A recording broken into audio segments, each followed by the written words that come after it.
वैसे किसान के बेटा पे जो अपने बाप के अधिकार के लिए नहीं लड़ता है, जो अपने बाप के साथ हो रहे जुल्म और अधिकार के लिए नहीं लड़ता है, बोलता है मैं देश का सेवा करूंगा, और 2 कौड़ी के नेता से डर जाते हो तुम लोग देश का सेवा करोगे। तुम लोगों को पता होना चाहिए जो सैनिक देश का हिफाजत करता है ना बॉर्डर पे, उसको इस बात का परवाह नहीं रहता है कि दुश्मन का कौन सा गोली मेरे सीने को चीर दे, तब जाकर हिफाजत होती है अपने मुल्क की, तब जाकर हिफाजत होती है।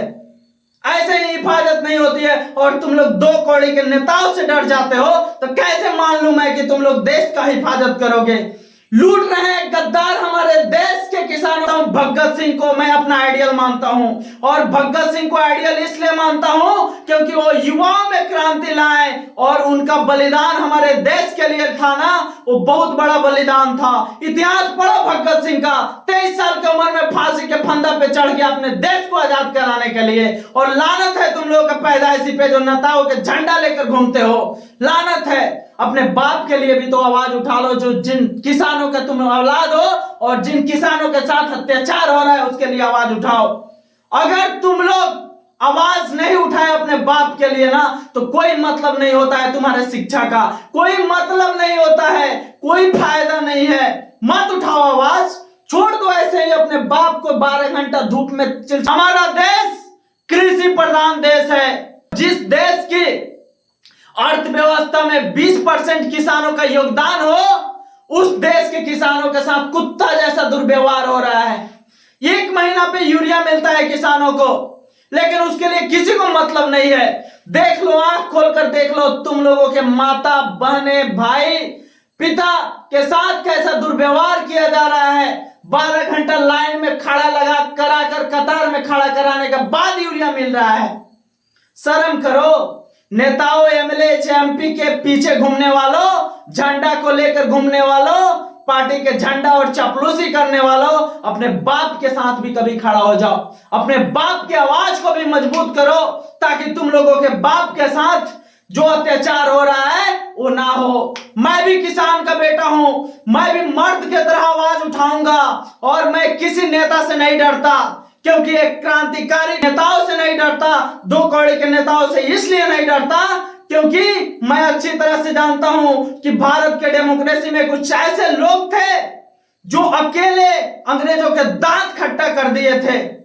मैं भी किसान का बेटा हूं, इसलिए मैं कह रहा हूं एक बात, मैं सिर्फ तुम लोगों को नहीं सभी लोगों को कहता हूं, जो किसान के बेटा है और उस हक और अधिकार के लिए नहीं लड़ते हैं, तुम बोल नहीं सकते हो, तुम लिख नहीं सकते हो, तो जो बोल रहा है, जो लिख रहा है, जो लड़ रहा है, उसका साथ दो। मिल रहा है अभी 1 महीना पिछले बार नहीं मिला था, पिछले बार नहीं मिला था। 4 बजे से लोग 3 बजे से 2 बजे से लाइन में लगा है, अभी 12 बज रहा है दोस्तों, 11 साढ़े 11 हो रहा है। और बताना चाहते हैं कि कुछ महिला भी लाइन में लगी हुई है, यहाँ देख सकते हैं महिलाएं भी लाइन में लगी हुई है। और चाची जी लोग कब ऐसे लाइन में लगल रहे लोग? 6 बजे से छाता लेकर यहाँ लाइन में लगा है लोग, महिला लोग। महिलाओं का तो सम्मान करना चाहिए।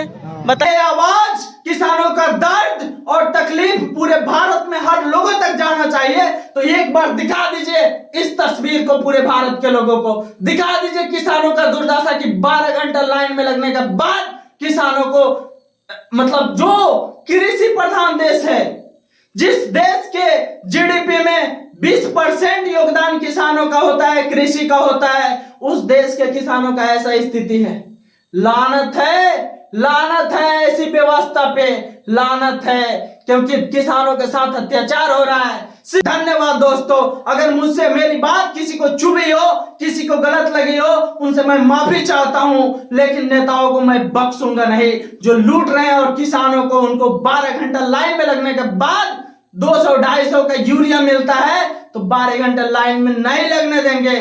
समय पे सब चीज का वितरण होगा तो किसानों का ऐसा परिस्थिति नहीं होगा। इसलिए आप लोग आवाज को मजबूत बनाइए। धन्यवाद दोस्तों।